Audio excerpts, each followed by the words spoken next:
Good day. The scene is set outside of the city of Touraine, on the northern bank of the river.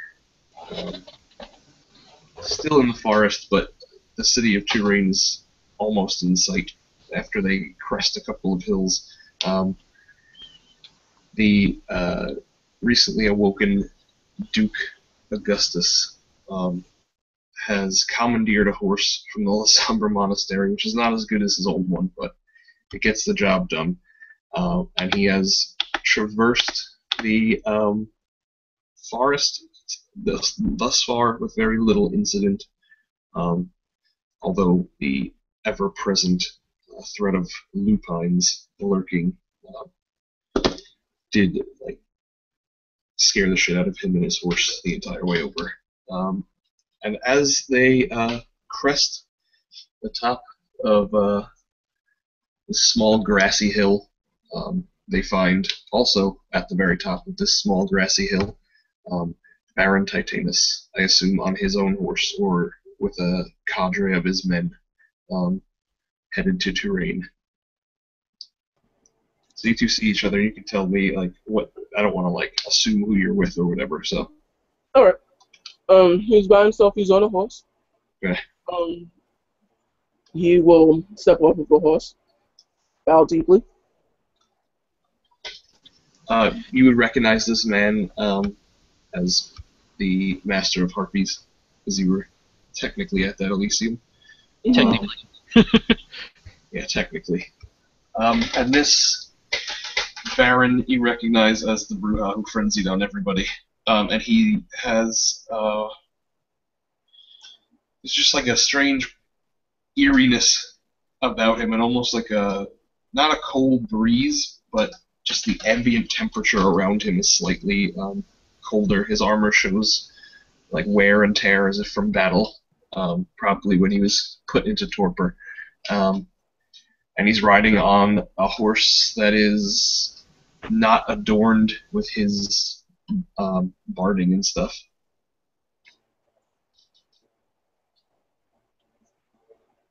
But he does bear the seal of the what are you, a Templar? Templar. Yeah, he's got the Templar Order sigils all over him. I also have my house and rank symbol on my shoulder. Yes, that too. Bow deeply. Greetings. Good afternoon. Evening, rather. Bleh, sorry. Good evening. I hope you had better spirits. Well, I am doing... Right. What was that? I didn't quite You hear gave us you. all quite a fright. Can you speak into your mic a little bit more? You gave us all quite a fright. Oh. Yes, that happens when a Malkavian drives you utterly insane. I am better now. May the blessings of the Lord be upon you then. Ah, come off it. Who the fuck does he think he's fooling? Comes a voice in Grog's head. So, perhaps we can make company on the way to the city. I have to speak with the prince about what the Malkavian did to me.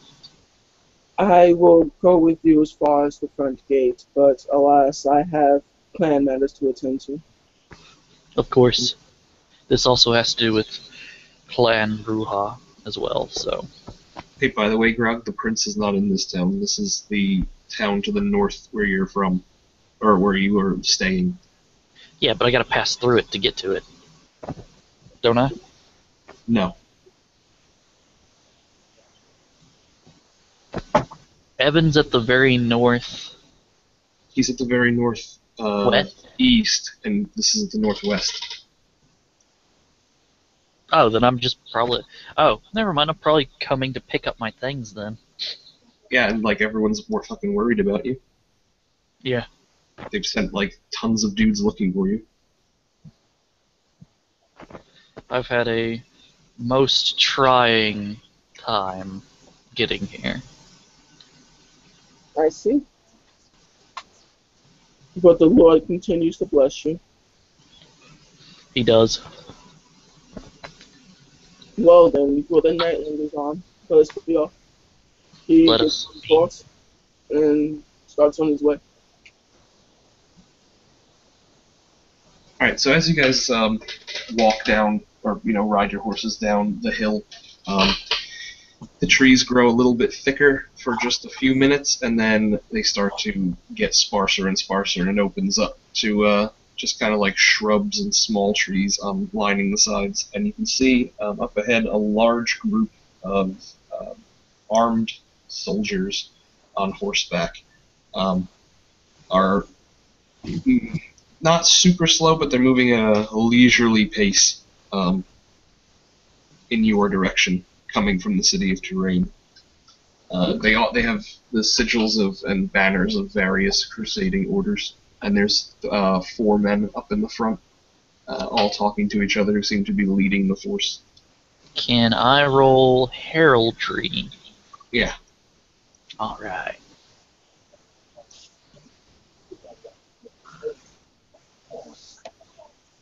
Unless it's difficulty 5, I have no...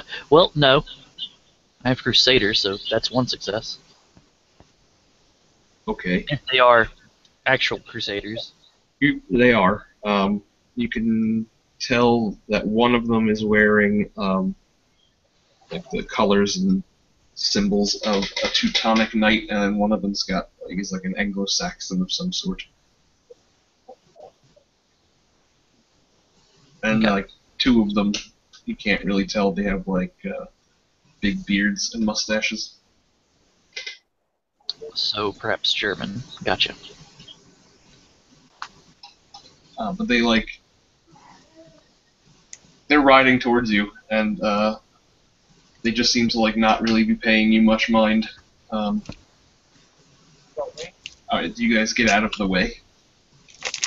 Any of them carry... Out of the way. Do any of them carry temporal power? Or did they give everything up to become Crusaders? And have not yet. I mean, you can't tell without talking to them, and with only 1 success in the heraldry. Yeah. I'm going to look at Baron Titanus? Titanus. Titanus? I direct my horse out of the way. I move my horse out of the way. Grog, you're in your armor, right? Yeah, I am. Actually, let me make a roll. We'll see what happens. Oh, well then.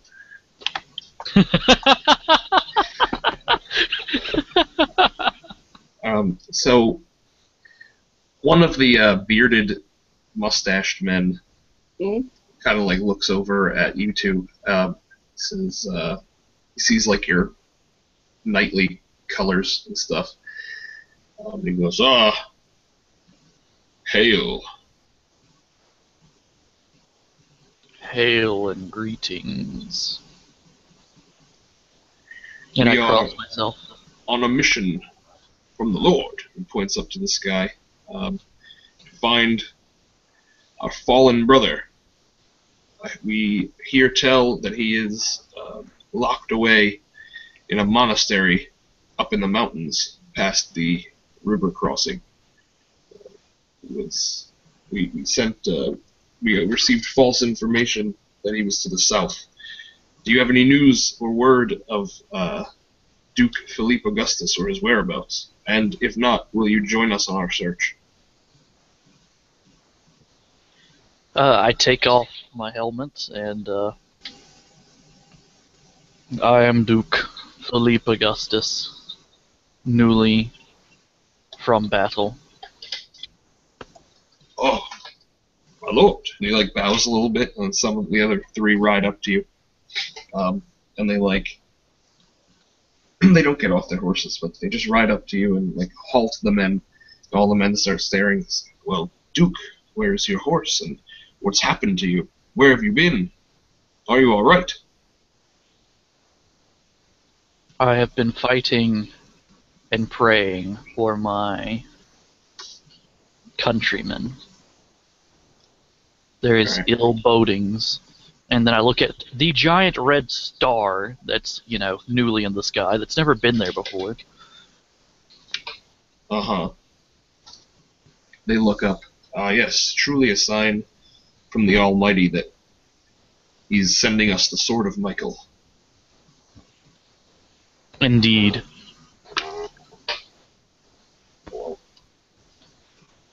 Joyous day it is, or evening rather, that we have found you.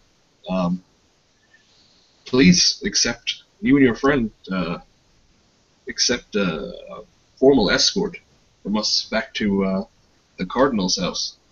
We will want to see you right away. My lords, I come here to pay proper homage to our Lord and Savior Jesus Christ. I am on a meeting of sorts. And we will not hold you up. But will you accept our escort to the city gates, then, to make sure you reach there expediently and safely? My lords do me a great honor.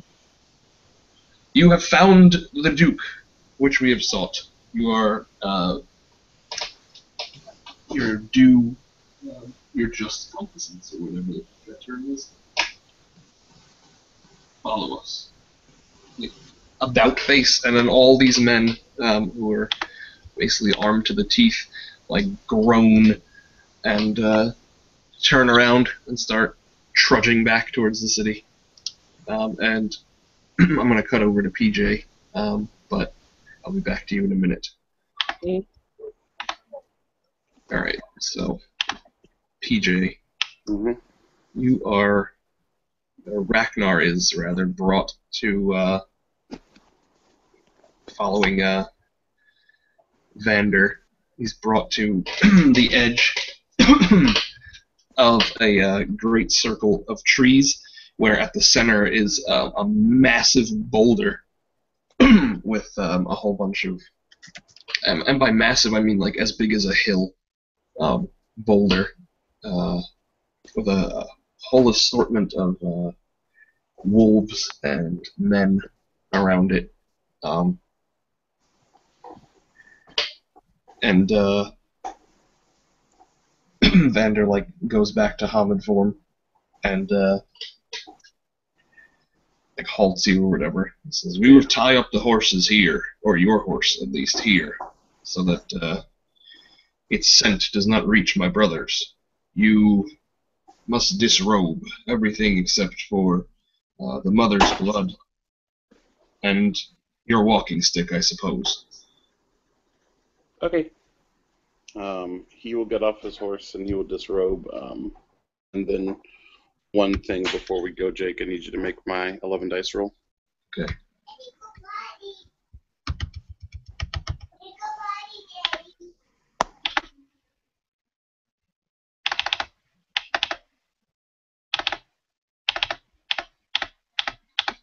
Alright. So, I assume that's for some sort of divination. No, it's actually a tattoo on my throat to make me understand mother's tongue. Okay. Right on. Alright, I'll give it to you. Vander will tell you, he'll etch a couple of glyphs along the way to help you along with your, symbol tattoo making. No! Go upstairs. And Sorry, go ahead. that's cool. You hear a super, super, super loud howl coming from on top of the wait, that's 6, don't count. Coming from on top of the giant rock, and you can see one of the 4 great red wolves who you left your La Sombra charge with last night on top of a rock, and he bellows with the sound of like 5 wolves, and it's very super scary. And all the other wolves will howl as well. And if you wish to enter the clearing, you're going to need to make a willpower roll at difficulty 8. Okay. So we get a willpower back each day? Mm-hmm. Okay, so I spent 1 each day, so I'm back at full. I will spend a willpower for an auto success, and then that will still give me 8 dice. Okay. Well, that one gets canceled, so you got 1 success. Okay. So it's super, super scary. Everything like in your vampiric nature is telling you that any single one of these wolves could probably end your life. And there are a whole bunch and more coming and adding their howls to this howl. But you do have a great strength of purpose, and you're not a coward anyway. So you muster up the courage after gathering yourself to follow Ander into the clearing. And several of the wolves' heads turn, and then a couple of their heads are like smacked, so that they look back up at the top of the rock as a larger, darker red wolf with black around his eyes and like a black strip down the top of his head steps up to like the forefront of the rock, kind of looking like Simba, and he begins to bark and speak, but the glyph on your neck begins to feel, I guess, like a cold, ambient feeling, and you start to be able to process what he's saying. And what he says is, "All who attend here, under Luna's watchful gaze, have been judged worthy by your elders and by this wolf, Manbane, Red Talon, born of Knowing Moon, Alpha of the Sept of the Tri-Crossed Line, to be appraised by Mighty Phoenix for special duty for Gaia. If any Ura or those who root with Weaver things have escaped our scrutiny," some of the wolves howl and paw at the ground, "flee now and die as honorable prey. For those who stay will protect this cairn with their lives, or provide those who will with their flesh and hides. Keep this land pure, sacred, crystal clear water that ever flows. No corruption. Smell of air so clean it stings. Red Talon brothers and sisters are king here, but all," he growls, paying close attention to the lupuses in particular, "will respect those according to their station. All Garou and Wolfkin report to Mootstone. There will be no culling of ape kinfolk." And a bunch of the Red Talons start to growl and stuff, and several, actually like three wolves and 2 homids will also walk to the front of the stone and like crouch down next to the big red wolf known as Manbane. One of them is also a large red wolf who's got, you can see from, actually make a perception alertness, that's 5, right? Yes, sir. Alright, sweet. You got 3 successes. You can see from here that his eyes are like glassed over and milky, like as if cataracts or something. But his ears are constantly on the swivel. He's got gray around his muzzle and on the tips of some of his fur, and he's missing fur in patches and has a lot of scars. And he's actually limping on his front left paw. It's like raised up like a little velociraptor arm to his chest and looks almost shriveled a little bit. And he kind of is like laying down at the left side of the big wolf. And then on the right side of the big wolf is another like enormous black wolf who has red around his eyes and on his paws and in a big like mane going down his back, and he's easily twice the size of the largest wolf here. And he's standing tall, but keeping his head down lower and his ears like pressed back. So his head is lower than the wolf who was just speaking. And then next to him, there is a big Hamid dude who is dressed in mostly cloth with like golden. It's like green and gold, basically, is what he's wearing. Trying to find the picture. But he's a big bearded guy. He looks like he's getting on in years. But he's got a big fat beer belly. But he's like super powerfully built, and there he is. He's got big bushy eyebrows, and he's rather tall and wide. He's got an axe on his hanging from the left side of his hip, and he's got on his left arm, or sorry, on his right arm, everywhere from like the wrist down, it's just bound in like dark cord, so you can't even see his hand, and he's just like standing there with his arms crossed, and his axe has glyphs and runes on it, but not similar to the sort where you were from.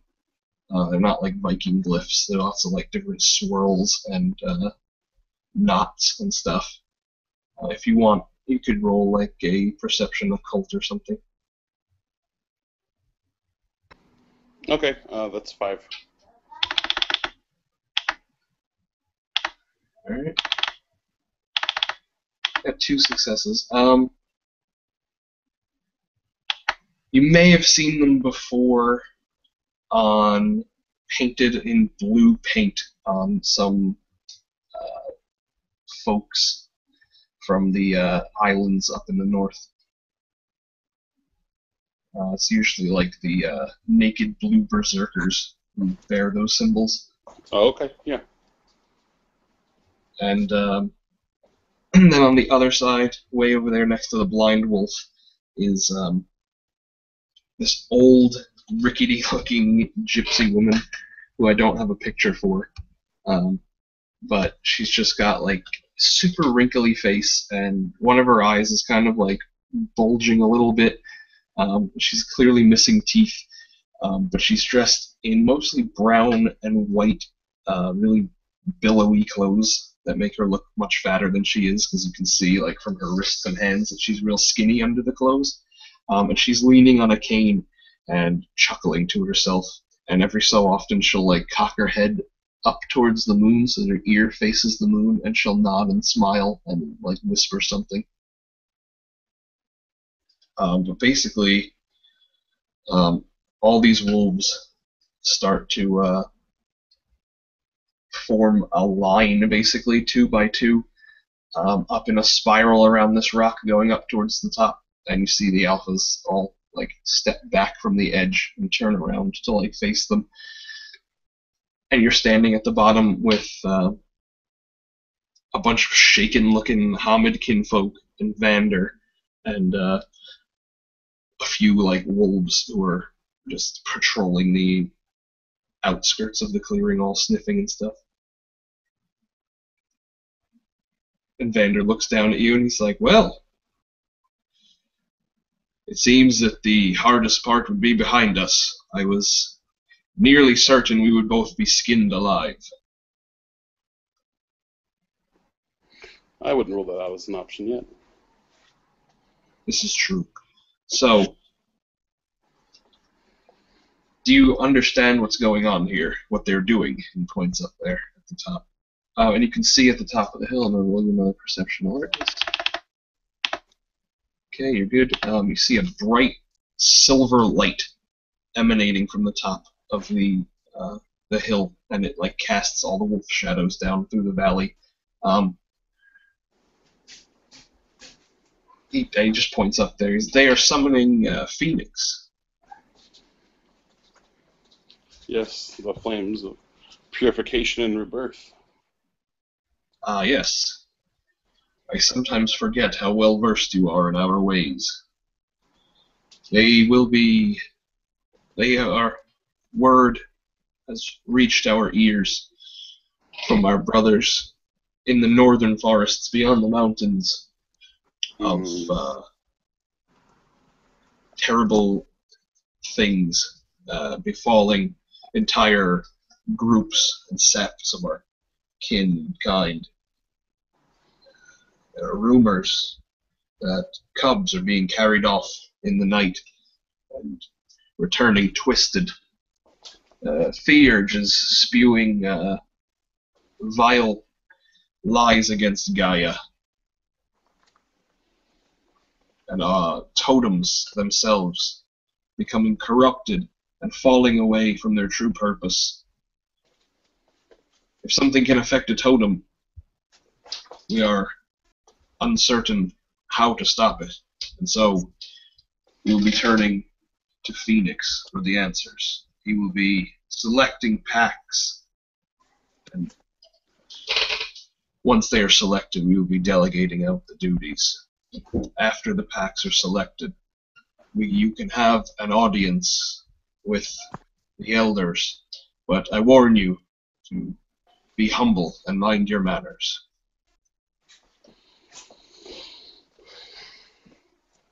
It is unfortunate of the way that this is being arranged. Why is this? I feel as though that I should speak to the elders with additional information that I have so they can make the wisest decision on what pact should be formed. It's not up to the elders what pacts are formed, only which ones Phoenix accepts. Do you think that it would lean credence to me if I were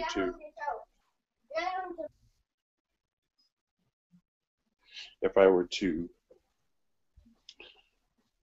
withstand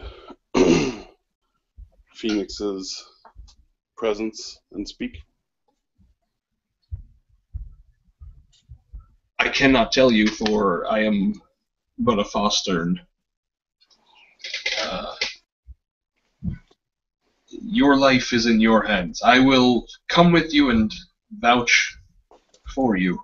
And if they decide that you are unworthy, I will accept your consequence as well. I grab him by his upper arm. You do me great service. He shakes his head and just starts to walk up past all the wolves and stuff, and you're met with a lot of growls and stuff, and some people just stare at you, and a couple people actually just kind of nod as you pass. I will keep my eye on my flame to see if if there's a flicker, because it moves in the direction of infernalism, if there's someone here who is low-key infernal. You do not get any detection from your staff of any infernalists here. Sweet. And as you get up to the top of the hill, the very large red wolf black and red wolf sits up on its hind legs and begins to sniff the air, and then lowers its head and begins to make his way towards you. He looks like this. Oh man, I got hard. Except he doesn't have a collar on. Yeah. But he steps up to you and he lowers his head and he starts to sniff you. And he's all the other wolves are kind of staring at him. The blind wolf also starts sniffing the air. Oh boy. Alright, that's still one success. And the other wolves.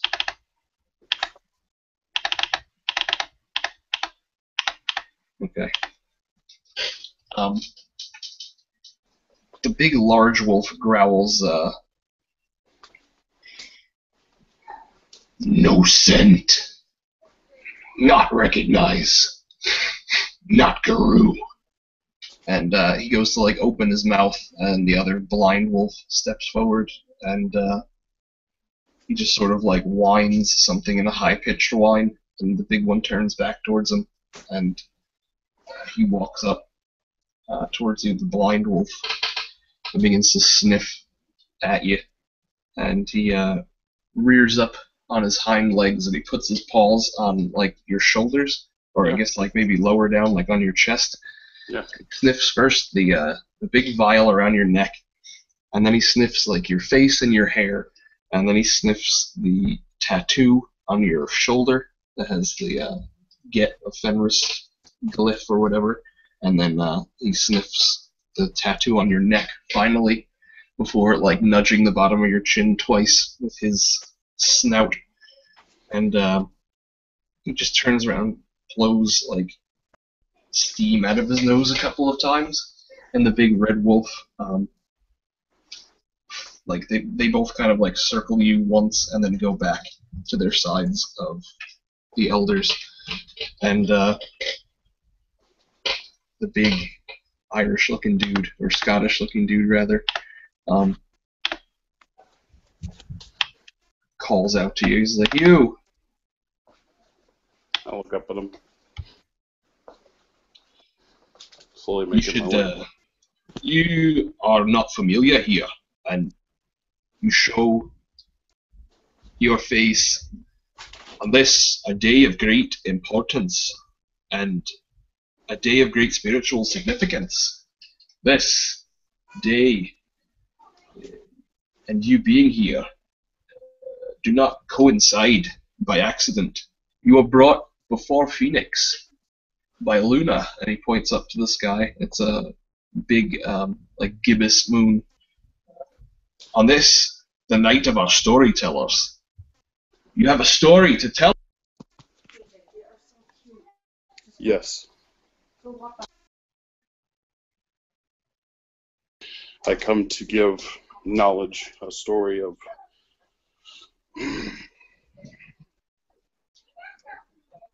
importance. By the way, sorry, Yes. just so you know, at the top of this rock is like the point where the line gets cut off, and then there's like a circle of stones on top of this rock, and in the center is another circle of stones, and it's not a fire, but there's just a silver beam of light basically shooting up from the center of the small little circle of rocks in the center, and all of the elders are in a semicircle on the opposite side of the beam from you, so it's just casting like bright reflections on their faces and stuff. And the air up here is, if you happen to breathe in at all, happens to be like incredibly sharp and crisp and cold. And then I will let you finish what you were saying. Sorry. No big deal. He will probably have like a large resigned sigh, and he will say that he is telling a story of portents and danger, caution, Right. and necessity. He blows he blows his fingers like a whistle. You know what I mean? Like when you bite your fingers and blow it, or whatever, to whistle. I don't know how that works. Puts his fingers in his mouth and whistles, and it's big. Not as big. It's the wolf from yesterday. Red Wolf. And he says to him, relay what our friend here has to say for those who do not have ears for his northern tongue.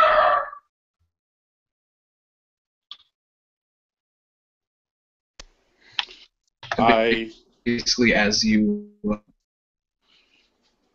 I attempt to focus my rune. I'll spend the blood and attempt to focus my rune on being able to project his mother's tongue.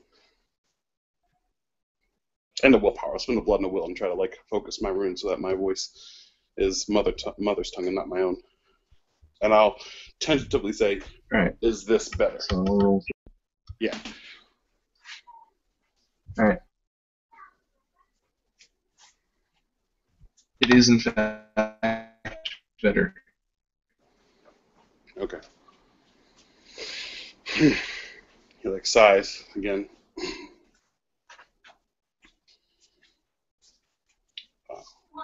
I come from a land far to the north, where my brothers, the Ghetto Fenris, stay. Like I steps fought back. many battles, and I lived more than one life. And I sought to make my own name and follow my fortune south. When I came south, I worked with a powerful lord of the land. He set me to task to stop an invasion with some others. While we were stopping this war, I set out on a quest to find a very old, wise one.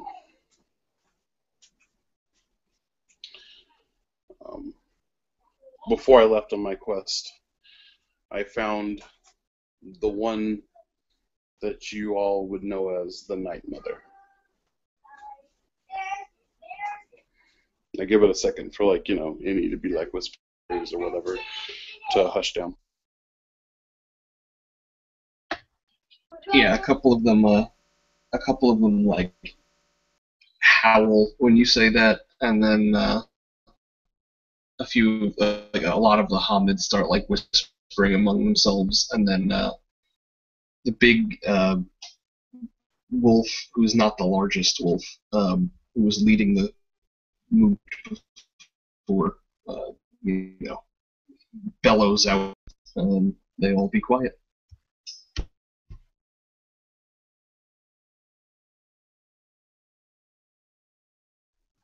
Through foul magic, she had been trapped within the stone. Her consciousness lay dormant. I broke the stone, and we spoke at length about the nature of things. And she tasked me with the destruction of a powerful, powerful sorcerer with great gifts from demons. Those that came before the light, before Gaia, before all was made, there was darkness, and this.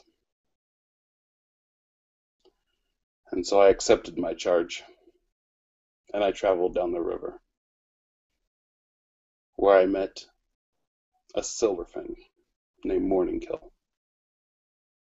whose honor had been disparaged. A whole bunch of people start howling when you say that, by the way. And it takes a minute, but they all calm down, like the alpha doesn't even tell them to be quiet. It was like a morning howl. Yeah. His honor had been tarnished by Shadow Lords who had fallen to taint. They had fallen to the same darkness, or a similar one, as to the powerful sorcerer that manipulated all.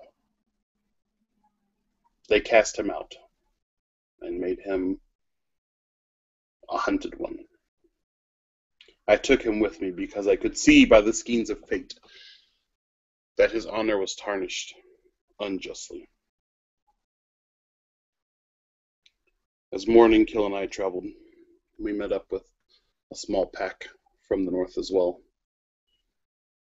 And we told our tale, and they said they would spread it throughout the tribes.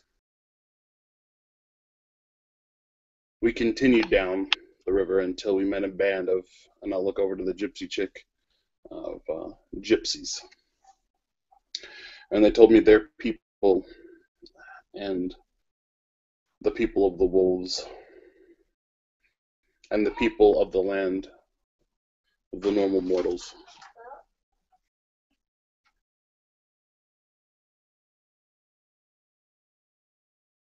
She'll like step forward and she'll nod a little bit.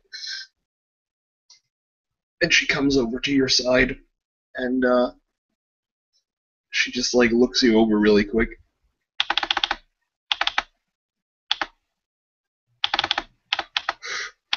And shrugs her shoulders.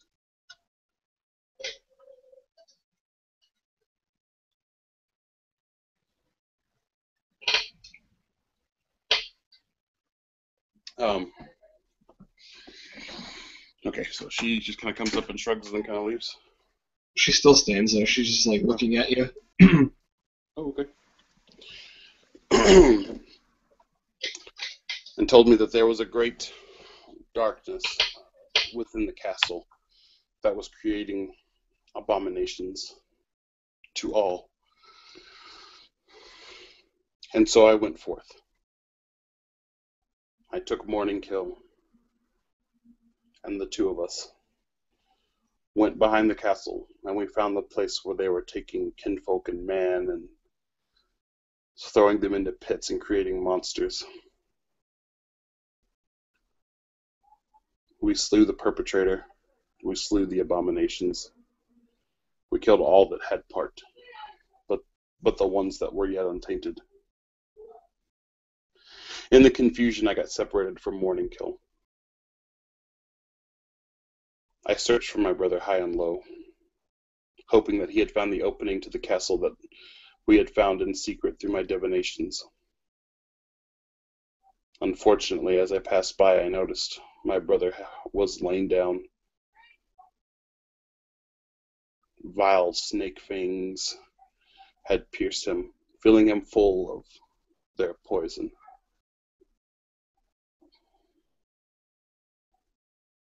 The snake came for me as well, but I decapitated him for my brother.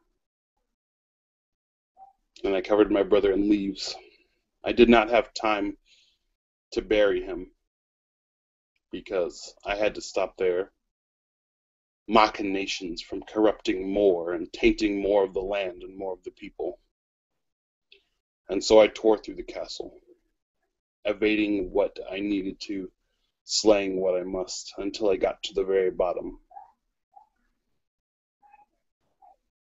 In the bottom of this castle, there was another realm that I went into.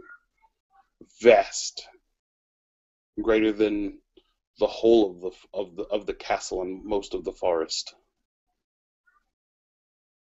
And I went through there as well, finding only desolation.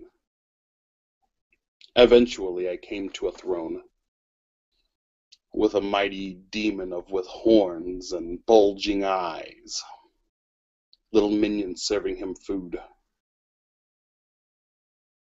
I ignored the minions and shouted to the demon, "I will have your head." The demon only laughed, for he was, I don't know at the time, so we know what they would call it, but I will say like 20 feet tall. Yeah, I don't know what you can just say that. We can use regular measurements. 20 feet tall. I clawed his legs, and seeing his resilience, I then decided to climb his body while he swatted at me and attempted to smote me from his body, but I would not yield. I climbed his bulbous belly and sunk my claws underneath his soft double chin several times, until eventually I was able to sever his head from his body. And the realm shook, leaving, knowing his death, and traveling through his realm and watching it dissipate. I went back through the door that I had came in, and noticed the castle was also shaking. And it was there that I found a book that attempted to tempt me with wiles of power and knowledge. I am a wise man. The gift of knowledge is strong with my desires. But I forwent my own pleasures and wants, and I burned this book, and the mighty green flames leapt up from it. I had known in my heart that I had done right. I quickly went back to Morning Kill, finding those same brothers who were spreading the information that I had given them. And they had already set up a pyre for Brother Morning Kill. They said his song would not be forgotten. And those that had false witnessed against their brother for the agents of the worm would be brought to justice. It was enough for me to know that he had died now and had now become clear, and his honor was cleansed. And so I went up into the mountains to find my elder. When I first met him, he was wroth, and he threw me across the mountain. But I would not relent. 3 days I had to withstand him pushing me down the mountain, throwing me up the mountain. Eventually he would hear my plea with the blood of the Night Mother, and I'll touch my little vial around my neck. We did a portent. I read the runes. The Mother was guiding us again. She told me that our prey had come here, that he had given up on his assault. His machinations were strewn across the land. I had defeated 2 of his minions here. The others had gotten away. But he is my main target, and that I had to go to him. And so I came here. What I bring you now will be disturbing. It will be almost heresy to us. But we cannot perpetuate the fight against the vampires. We must all band against this new threat. Because while a vampire may taint the land, and he may offend Gaia, the vampire does not twist totems. The vampire does not take cubs and turn them to the worm. I tell you this because I am a vampire. One who has transcended his taint. One who does the work of the gods of old from the north and respects Gaia. I come here to show my dedication and stand near Phoenix and show that the fires of my passion and dedication bring me here among all of you who I will not stand against if they attempt to kill me, because this threat is more than us all. And he'll kind of take a step back and bow his head. Alright, what's your manipulation subterfuge?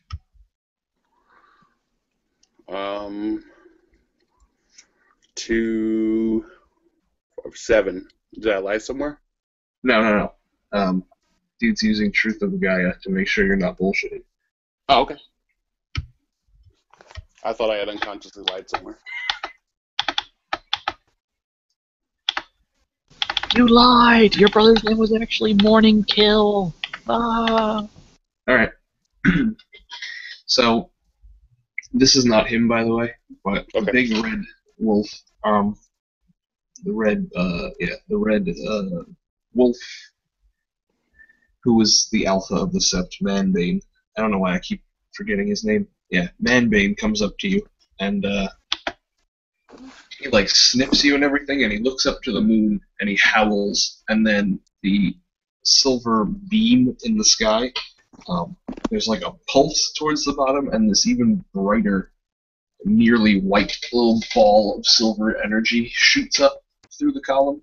Yeah, I'm gonna spend blood on stamina. Yeah. Okay, cool. So it comes shooting out of the top and back around. It basically makes a huge, almost like loop-de-loop in the air and hits you directly in the back, knocking you towards the fire. Okay. And let's see.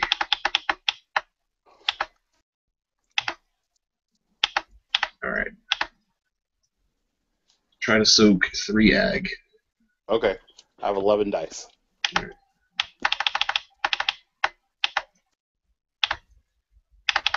Oh, it doesn't take away. All right. Do you have a specialty in stamina at all? Yeah, tough as nails. All right. You're good. You soak it all. As you're hit into the back, you feel like a searing sensation on your back. Yeah. And I mean, you really can't see it 'cause you can't see your own back. But yeah, your back starts to burn, and then a bunch of the wolves, like they don't. None of them howl. They all just like sit up perfectly straight. Their ears prick straight up, and their eyes get all really wide and start to dilate. And as you feel like this burning, it keeps burning, but it stops hurting after a little bit. It just becomes like a glowing sensation. And, Yeah, Ragnar will be like on all fours in the fire, like gripping the stones, like not making a sound. And then finally, the column of light will like again pulse really brightly, and the whole thing like leaves the ground, flies up into the air. It makes like a bursting firework-like thing, and the big silver bird comes. It's probably like about the size of an eagle, maybe like the size of like a condor, like a really large eagle or like a medium-sized condor. And it just like lands on your shoulder, and its talons press up against your skin and like press the skin in, but it doesn't break the skin or anything. And they all just kind of look at you all like wide-eyed. I will, plant one foot and then stand up with the bird on my shoulder. Should probably make me roll against some of their like fire things since I'm standing in the fire. It's not a fire though. Oh, okay. It's like spirit energy of some sort. Oh, cool then. But it was fire when you got hit by that fireball just now. Like for sure. But anyway, the phoenix like squawks, really like a loud, shrill, like eagle or hawk screech. And although it's not in Mother's tongue or whatever, everyone who hears it understands. And it says, "Who here will accept Ragnar, the blessed son of the Night Mother, born before you all beneath the Galliard moon, into their pack and like protect him and serve him as they would any other brother, and hold him to the litany as they would any other. For I bless him as well with this mission." And pretty quickly, Vander will shift into Lupus form, which is what you're seeing here. He'll go up next to you and just like stand and face Phoenix, and then the Red Wolf who bit you in the forest and escorted your friend back home also steps up and like nudges the still scarred up place on your arm where he bit and ripped some of your flesh, which is it's pretty much healed, but like it's all scarry now. Yeah. And then the old lady will like pull out a little, it's like almost like a nutshell with holes drilled into it from around her neck, and she'll like play a couple notes on it like a whistle, and this like tall, burly dude who I don't have a picture for in a vest will like basically climb up the sheer like side of this rock from down like where he was towards the back of the line, and she'll like nod over to you, and he'll go over and like stand behind you, and then let's see.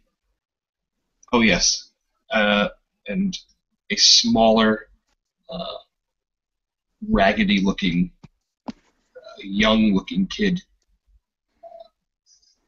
comes like popping out of the side of the line and rushes up. He's in like tattered rags and got like dirt on his face and in his hair, and he comes up and stands over there, and like the two wolves like turn and start to growl at him, but then the phoenix shrieks, and all of them also get like a glowing mark on their chests over their heart. And I'll switch back over to Anthony and Grog, because they've been waiting so patiently. What? What? I fell asleep. Something, huh? Yeah. Some shit went down. What's up? You guys are made, you make it back to the city, so where do you go? Back to the cathedral? Okay. So you're going to go talk to the cardinal, I yes? go look for the people that are downtrodden and forgotten. The people that society has basically turned their back on. Alright, let me do Anthony Basically, first then, people so I would rather do that than make you talk to the cardinal, because I just did a monologue and so did PJ. PJ did a fucking really long monologue, though. Anyway, there is... Sorry for the length of my monologue. No, I enjoyed it. It was cool. It was cool to listen to. 10 out of All 10. this- We'll listen to again. Well done. Alright, so off towards the, like, very northwesternmost part of Touraine, so, apart from all the, like, churches and temples and cathedrals and chapels and businesses and all that, still hustling and bustling now. There's like a very quiet, dark, mostly unlit section of like burned out, not burned out completely, but run down, and some are burned out looking like huts and houses. There are people still like wrapped up in dark cloths and like leper clothes, sitting like with their backs to walls. There's like a few people wandering the streets like with wheelbarrows, trying to like pick rags and bones. You see a guy who's got a bunch of rats on a stick that he's turning over a fire, where like several small, like wide-eyed kids are sitting there licking their lips and holding little like knickknacks and stuff that looks like they stole, like little like pieces of jewelry, or maybe a few of them have coins or whatever. But anyway, just a really run-down, dark part of town, way on the outskirts towards the farmland, and you can see that there is a big. It's a ruin. It's some kind of stone rectangular ruin that just basically has a couple of the outer walls still halfway standing, and a basic outline of like the foundation, and a few like rocks and wrecked up things inside. And inside there's a bunch of people sitting around campfires,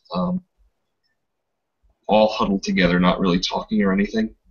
And make a perception alertness. Alright. Diff 7. Waiting for my dice stream. Okay, that works.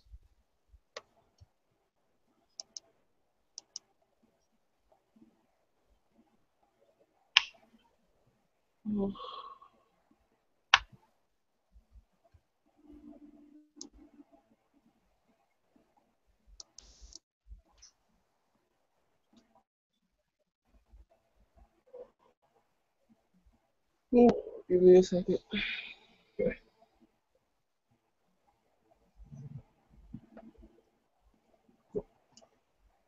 I believe that's alertness, you said? Yeah. Alertness or awareness?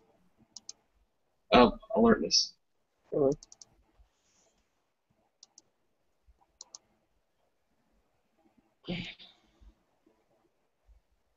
Oh, there you go. Okay.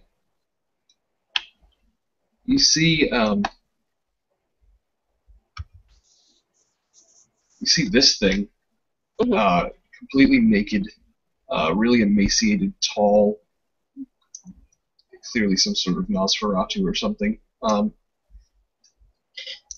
Is chasing, like, someone in leper clothes, and the leper is like hoarsely trying to scream like "Help! Help!" But no one is responding to his call as this thing chases him down the street, like giggling and cackling. What's chasing him down the street? Is it that thing? What? What's chasing? Who's chasing? Sorry. Oh Who's yeah, that? this guy here is chasing a leper Alright. down like an alleyway. He's not like in the middle of the street, but like it's a Nosferatu openly just chasing some dude down an alley. Some Nosferatu. Yeah. Uh, seeing that, um, just kind of watch the scene unfold. All right, so he chases him down this alleyway and he corners him and like basically does a jumping double foot kick and kicks this like leper in the chest. Oh, his thing. All right, so yeah, he like jumping double foot kicks this leper in the chest, and all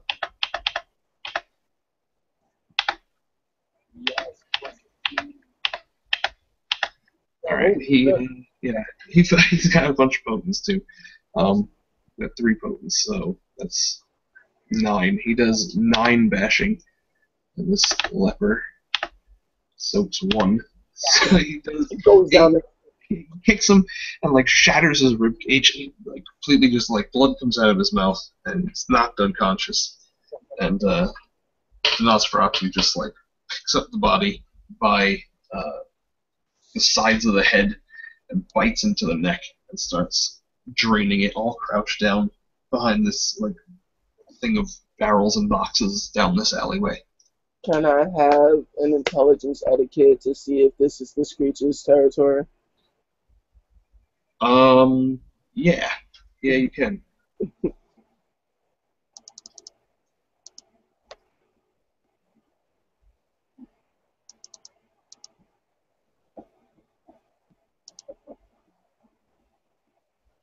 2 successes, 3 successes.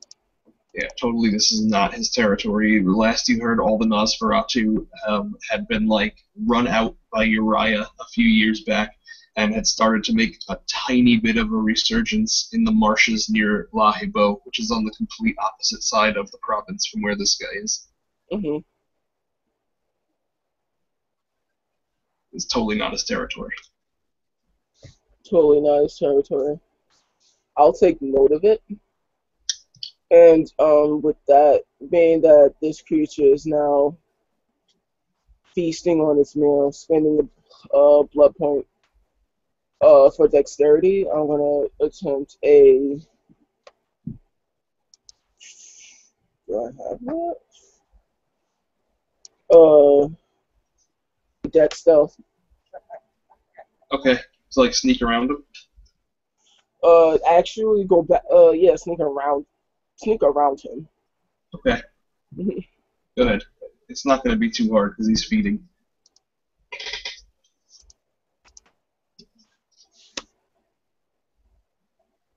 All right, yeah, you're good. All right.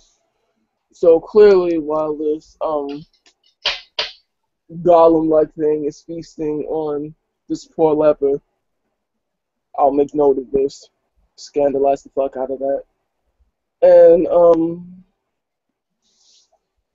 is there any one individual person that is away and off by himself? Oh yeah, there's a whole bunch of people. Like, just there's lepers all over the place and beggars pushing carts and most of the streets are deserted. Like every once in a while, you see it seems to be like groups of people, but every once in a while you'll see like someone alone walking. He's usually a leper or just like a really poor guy pushing a cart and picking bones and scraps. Okay.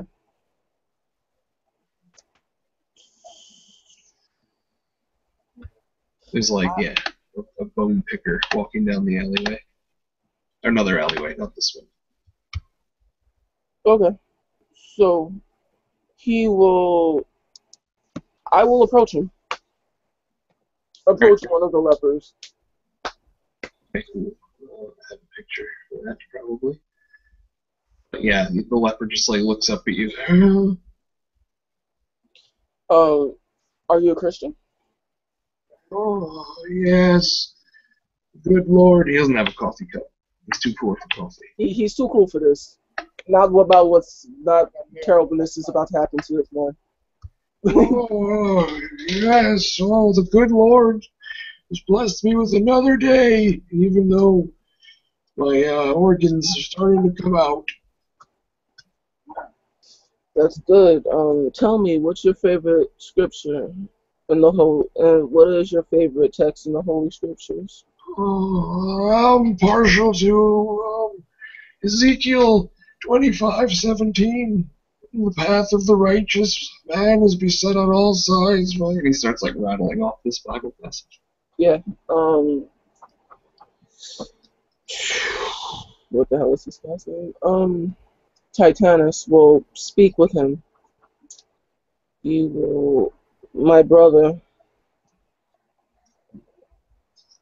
I come to you today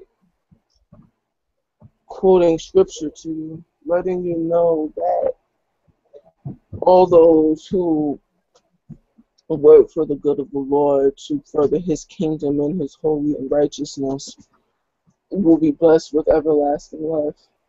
Oh, amen, amen. Are you familiar of the parable of the bridesmaid and basically the parable of the bridesmaid and the lantern keepers? Oh, yes, I am. I don't character, I'm not, but this guy is. This guy does, you know? Alright. So, you mind if I narrate it? And you can see if he buys the bullshit or not? Yeah. Alright. Basically, my dear brother and the Lord, many people were waiting for the Lord to arrive, but those individuals did not have their oil ready to greet him, and thus they had to search back into town to get their oil canisters, and they missed the coming of the Lord.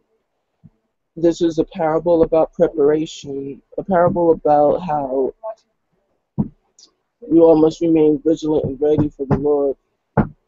But I ask you, what has the Lord done for you today? I'm sorry, what is what done for who? What has the Lord done for you today?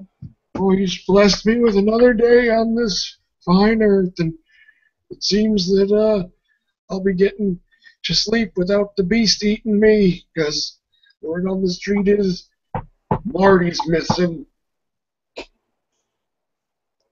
I tell you, my brother, that those who work and prosper for the Lord and those that know of the goodness of him will be blessed. However, you do realize that our Lord, the people in power that choose to let you know and choose to allow you to toil on the way you do, the way your cup never runs full, the way your eyes are glazed over with the toil and tribulations of your day, the way you go and fear for your life with some beastie.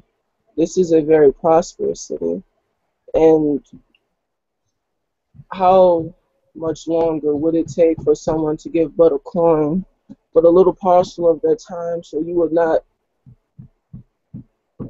toil on the way you do, but alas, they give you a cruel master, a person that legitimately does not want you, at least the way they describe him. Do you not believe that they simply want to keep those that require money on the top and those that need it the most, as he kind of points to the decrepitness around him, the way they are constantly impoverished, left alone, bitter, angry? As Baron Titanus goes into a very intellectual conversation about how money works in the system and how He like nods at you and smiles. He's got a bunch of missing blackened, like he's got a bunch of missing teeth, and the rest of them are all blackened stumps. He's like, you're right. Yeah, I have noticed that God always seems to bless those guys with the money the most. So maybe God wants money. He like shrugs. maybe you've been following the wrong God. As he goes on, what if I told you about one known as Baal who would not only require you to not blindly follow him, but use your own ability, use your own talents, and use your own abilities? Oh, you're so lucky, bro. I know, right? Oh yeah, that sounds good, Baal. Yeah, nothing in the Bible about not following Baal. Yes, sirree. That sounds great. Who's Baal? He goes into a conversation about who Baal is. You want me to go give a intelligence occult? Yeah, sure. Okay. I was spending a point of willpower. Good thing I fucking did. 3 successes since those got canceled out. Yep. Okay. So you really sell him on it. He's like, oh yeah. Well, where do we sign up? Please walk with me as I lead him towards a sort of decrepit, sort of a place that is far off into the farmlands, a little ways. And then he will.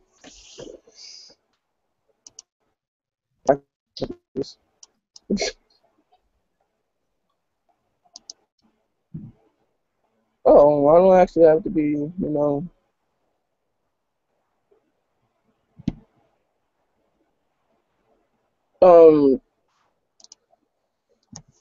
Um, while he is walking, I'll continue to talk to him about Ball, and may I have a perception alertness to see who is watching me? Yeah, sure. Actually, I'll just if they're watching you and hearing what you say, why don't you make like a charisma?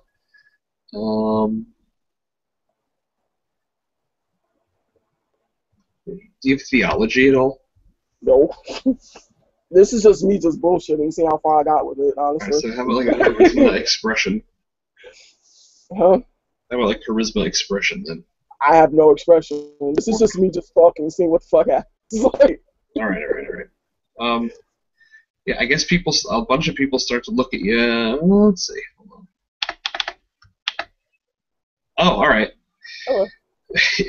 So a lot of people start watching you, and apparently they're all really stupid. I don't really know. This guy who's following you was like the local leper priest guy, because he was like a deacon before he caught leprosy. So he was like the guy they kind of turned to for their religious stuff. And he's like, oh yeah, this guy knows what he's talking about. Baal is great. Christian God. And some of them are just like, oh, get out of here, you old loon, and they walk away. But then like 2/3 of the crowd are actually like, oh, well, Lumpy Jeff says that Baal's the bee's knees. Let's see what he has to say. And you get like another like 9 people following you. Alright, so I go and I tell them about Baal and about what he's done, and I tell them this is where it gets tricky because I go and I speak and I talk about what it would take to give your life over to Baal, and essentially, I leave this leper that I'm talking to have this conversation. And since they all seem to be gravitating towards him, I will kind of try to distance myself from what's happening. Alright. Well, he starts to like just regurgitate everything you say and adds his own stuff. Baal's gonna give us free biscuits every Sunday, and wine never stops flowing in the Temple of Baal, and what we need to do is we need to go take the temple back. And he points over to that burned out foundation. Let's go! And then this group of 10 lepers goes running in there and make perception alertness because it's like sort of far away. Like, although you can instantly, like for free, hear screams of like disgust and terror. That's not very. Yeah. Yeah. Alright. You get like a good vantage point, kind of, like behind a wall, through like a hole in the wall, and you can see these lepers run into the temple where all like the other bums are burning fires and stuff, and cooking food, and they pull off their bandages and they like shake their nubs at people and they burst boils at people and stuff and spit on their food and kick dirt at them and all kinds of stuff, and a bunch of the people start shrieking and they all like run away, and then all of the lepers start like piling all the kindling in the middle and start a huge bonfire. Okay. I hereby dub thee Anthony the Leper King. Since you were giving the monologue, you can totally leave this up to chance. Would I be able to grab one of them? One of the fuck it. Is there any? Yeah, one of the lepers that were. I'm presuming they're all not fast like that. You can get one of the ones who didn't run off towards the temple, like the 1/3 of the lepers who stayed behind and just sat along their walls, just went back to their lonely perches. So you could easily go grab one. Yeah. Basically, go and grab one. Basically, what I'm going to do. It's really important that somebody's actually off to the side. Okay. And make a perception survival.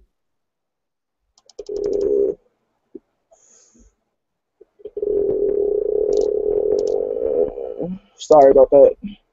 It is. God damn it. I apologize. 2 successes. Alright. You find one. Off to the side by himself. It's a lady. Alright.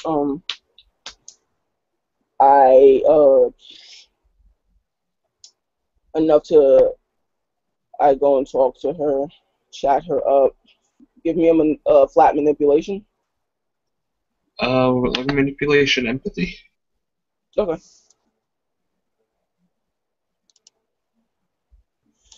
I have a specialty in convincing. Sounds good.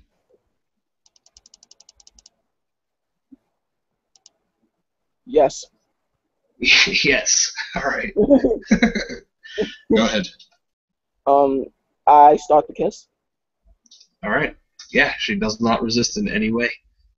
I pull her off to like an abandoned 15% chance you get AIDS. Never No, mind. You don't get it. I take out my knife, I slit her throat, and I plant my seed. In this woman's body? Well, I could. That would be fucked up. That would be fucked up. That would be badass. Yeah, fuck it. and I planted in her body, and I buried her. Nice. All right. I'm gonna roll this just to see. Oh yeah. Okay. So as you're burying her, one of these cart pushers comes by. Hmm. He just looks over. He's like, "Oh, what are you doing? This lady died. Yeah, what are you doing? I need. Let me pick the bones in the body first." That is not what Baal teaches us. Perception, manipulation, empathy. All right. Who the hell's Ball? Basically regurgitating, spending a point of willpower. The same speech. Oh, but that's how I make my living. Can I at least have the rags? Hands in the rags. Oh, pleasure doing business with you, buddy. Pleasure You doing. have a good one. You do the same. He Bury the like he body. starts whistling and walking away. Bury the body. 6 All right. feet under. And my last thing, vicissitude 1. Malleable visage. Change my appearance. Okay, make the roll.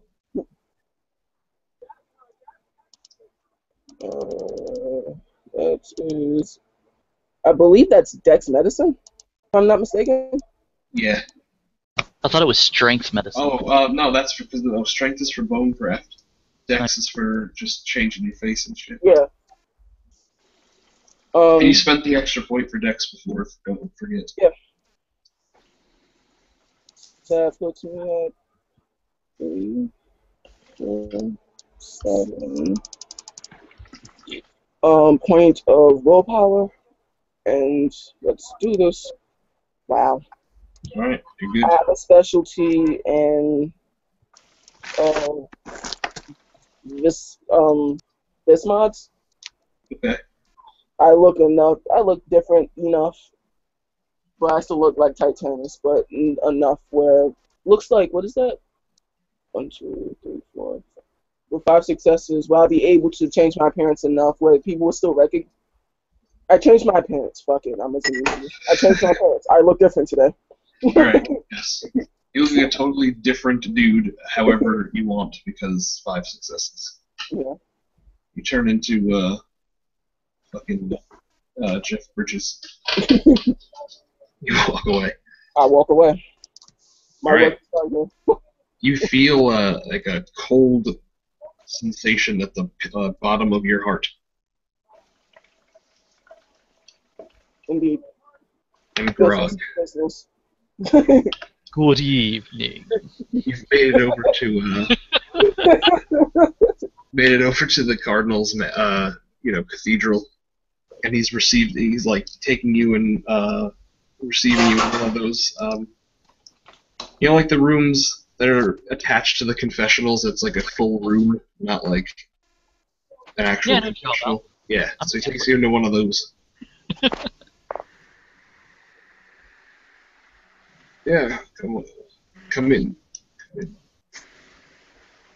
evening, Cardinal. You had us very worried. Are you well? Oh, I'm a bit under the weather. Oh, I see. Have you been feeding from the leper? I hear 15% chance you'll contract AIDS. No, I am not feeding from... Wait, did he just say am I feeding for lepers? Wait, what? Yeah. Wait, no, the Cardinal is a vampire, isn't he? No, he's not, but he's like totally down with the calls. Good. No, Cardinal, I am not feeding from lepers, for they are being punished by God. Ooh. Or tested, some say. Those are optimists, though, and we do not allow those in Germany, I mean Bavaria, or the Rhineland, wherever it is I'm from.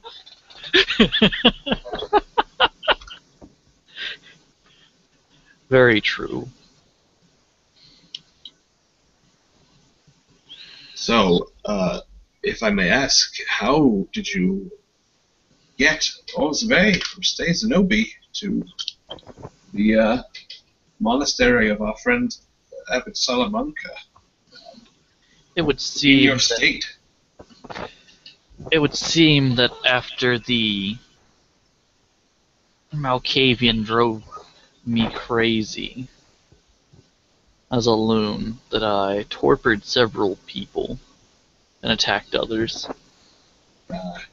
Yes, well, he is still very much under. He does not show any signs of stirring. Not all of us can rouse from the sleep as quickly as Geosius, or all of you, rather. I like to think of myself as part of the family. It makes me feel better about myself. Very good. I will be needing to stay here for the rest of the night. Of course, you are I always welcome in the Church of St. Jude the Apostle. My men made it back here, I assume? Your men have joined the search for you, and last I heard are heading up to the monastery. However, word has already been sent by White Cloak that you have been returned safely and are being received by myself and the brothers here and sisters. Good. I must say, there is something a bit off-putting about you.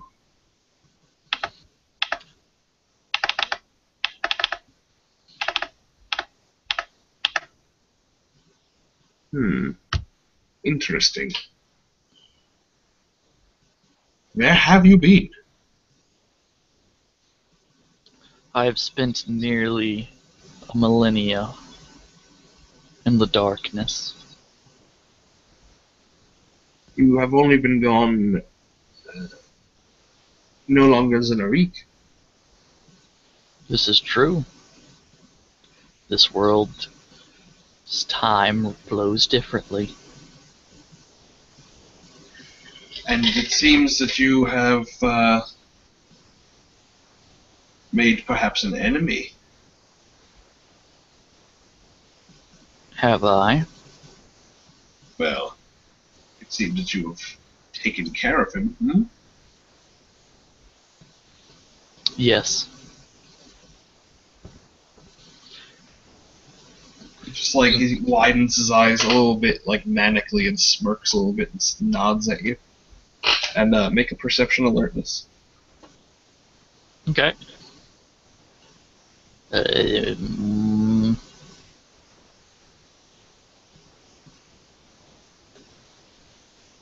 Whoa. Alright. You see the two darklings that have been following you. Like slowly lifting a chest, like a like a wooden footlocker type chest, from one side of this room over towards the window, and one of them is like up on the windowsill trying to hoist it up while the other one pushes. I I celerity walk over there, grab the chest, pick it up, and then put it back down where it belongs. Alright, so he turns his head like a second or so after you are over there on the edge of the room. What are you doing? I'm sorry, but it seems that I have two friends that like to play tricks. Very naughty tricks. Friends, you say? Can you describe these friends? He looks all around. I see no thing. You would not, for they came with me from the darkness.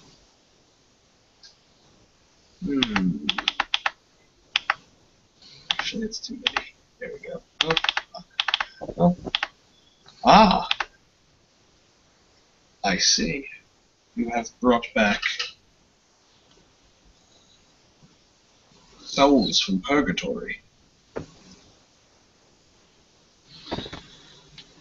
Yes, and it seems that they did not learn their lesson the first time. that they were sent there, and I'm like glaring at them, like They're just like shrugging at you. Oh, he don't need it. He's supposed to be taking a vow of poverty. he's a cardinal. Of course he needs it. Forgive me, Cardinal. They have very few manners. Let me introduce you to Dark. What am I gonna call them? Jake, give me some British Cockney names. I don't think there's any Cockney specific names. Damn it, there needs to be. This is It's Wally and Stevo. this is Wally, and that is Stevo. You may not be able to see them, but they are around. Perhaps I should call for Monsignor Uriah to perform an exorcism, rid you of these things. I look at both of them and kind of smile. Oh, come off it. You don't want to do that. We're mates. I could have Uriah do such things, but perhaps if they promise not to do anything while in the house of the Lord, they can stay.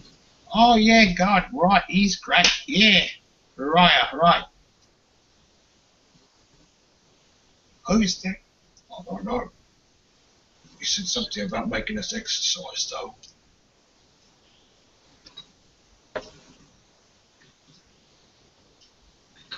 The Cardinal's just like staring at you like with an eyebrow cocked. I am sorry. If I could show them to you, I would. Though, going through the darkness, you might not have survived. Damn it. Even with the second sight, I see nothing. Wouldn't you see auras of the abyss, though? Not with Like- one success. Oh. Well.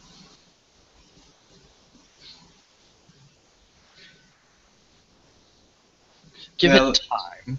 Do you require nourishment? It seems that your armor has also been damaged. I will need my armor repaired. And then I look at my weapons, and I think my sword was the only thing that made it through that without being completely smashed to bits. Well, yeah, your shield's kind of broken up, but your sword is, like, untouched.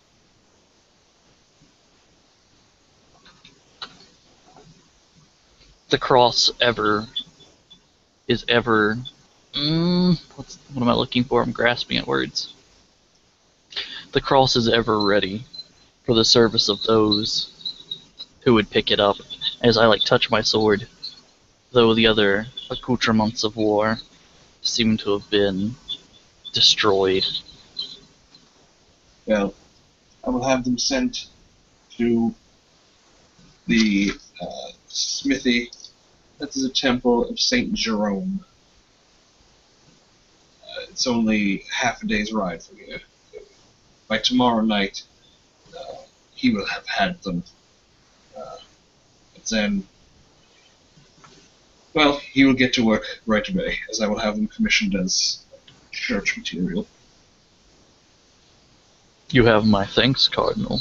Are you aware of the goings-on up in the north, where your men are headed?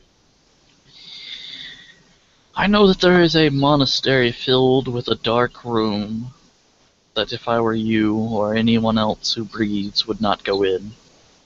And what of the talk of heathen tribes rising up in the north? What of them?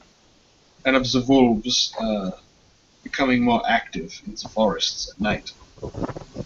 I saw no wolves making my way back here. Though if they are becoming more active, that will require a greater deal of caution on all of our parts. To say the very least.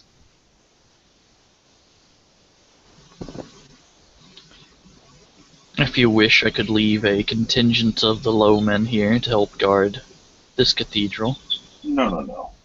This cathedral is very well guarded. Trust me.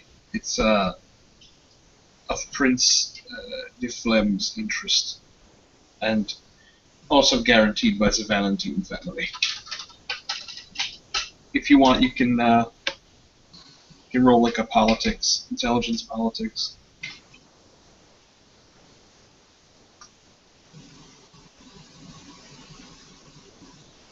Well then, at least Right. 2 successes. Yes. 3 if it's 3 difficult. 6. is diff 6. The Valentines are a Bulgarian banking family, or merchant family rather, not really banking yet. And they're like very well known as being patrons of the church. That is good to hear, Cardinal. Has there been any strange going-ons as I've been gone for a week's time? Well, Geosius attempted to attack the prince and was dispatched momentarily by Anacreon. He evidently melted the wall of the dungeon and escaped. Very interesting. And also, the Tremere has been slaughtered, as with the Ventru Marquis. He's also been slaughtered. What killed them? The Tremere was slaughtered by Geosius shortly before he made his attempt on the prince, and the other two, evidently in the prince's own city, were attacked by a werewolf.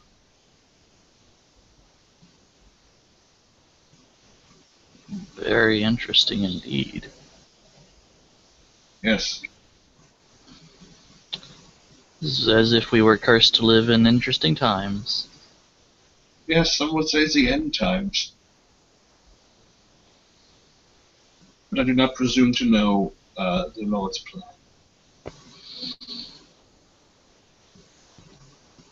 The Lord will do as the Lord sees fit. God wills it. Deus vult. Now, you must be very hungry and tired. I will have the sisters arrange your care.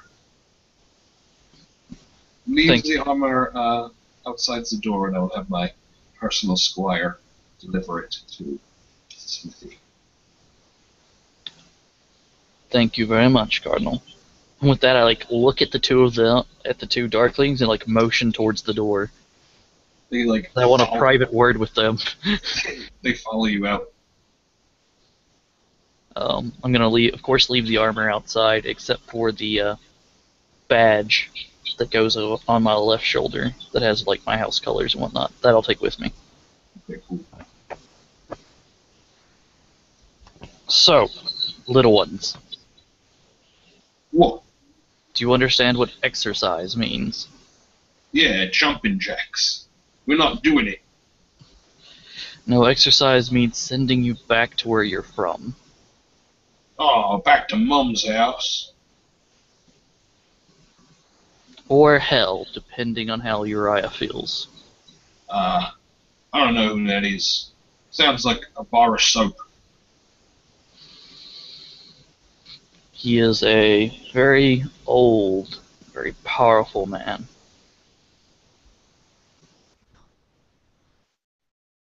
Oh, I see.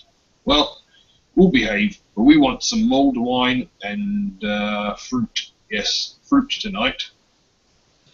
If you make a mess of this room, you will be exorcised. All right then. As long as you don't screw... Oh, hold on. Wrong wording. As long as you do not mess around on holy soil, we can get along good. Once you begin doing that, I cannot promise to keep you from being exorcised. It's in my best interest to keep you around. So you're going to buy us horses if we don't muck about on church property. What was that, Jake? The first one? You're going to buy us horses if we don't mess around on church property. So we don't have to exercise. Sure. Alright then, deal. And they poof into like clouds of smoke. Lord save me, and I start praying. Alright, now I'm going to shift over to PJ for the end of the scene. Is there anything else that you want to do now that you've got your everybody looking at you? Not feed from clergy, because I can't. Okay. Yeah, the sisters bring you to a room and they bring you a decanter full of red liquid. Which I shall drink, and if it's from clergy, I'll begin the vomiting process. No. Yay!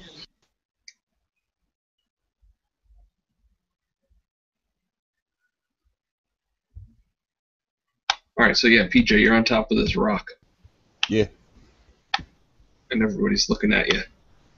Oh, that's, I guess, a thing. You've just been, accepted into a pack with 4 other Guru. Okay. So, I turn to the alpha, I guess, of the whole sept. He just, he stares down at you. So, I know you will need to talk to it, to the other septs if there are any, but my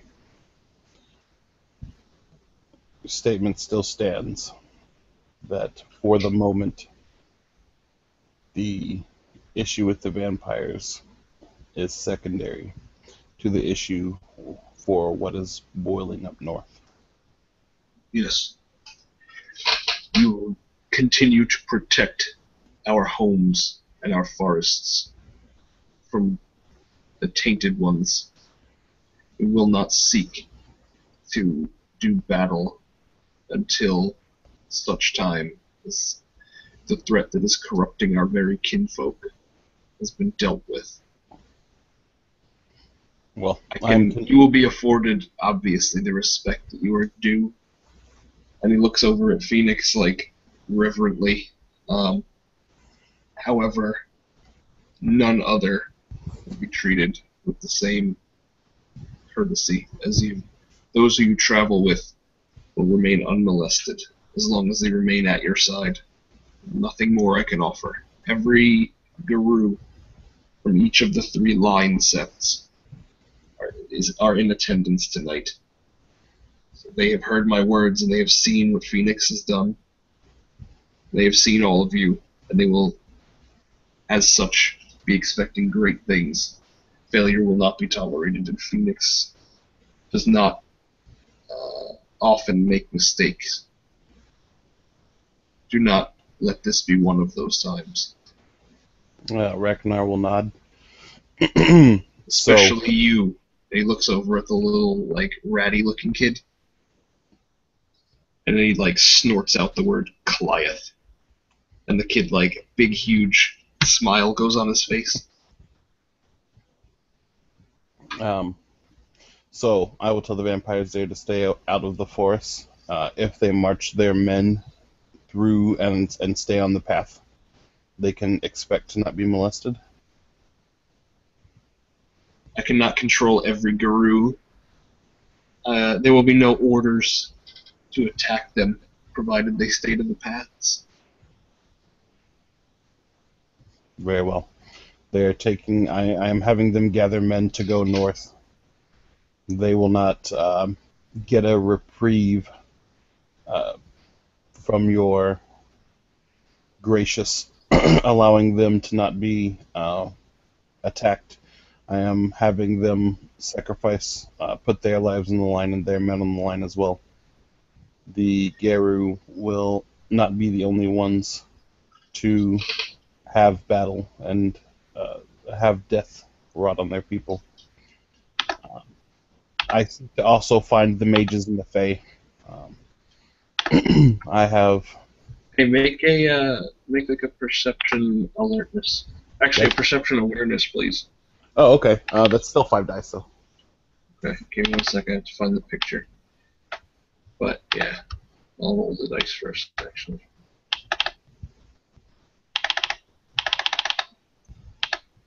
Oh, boo.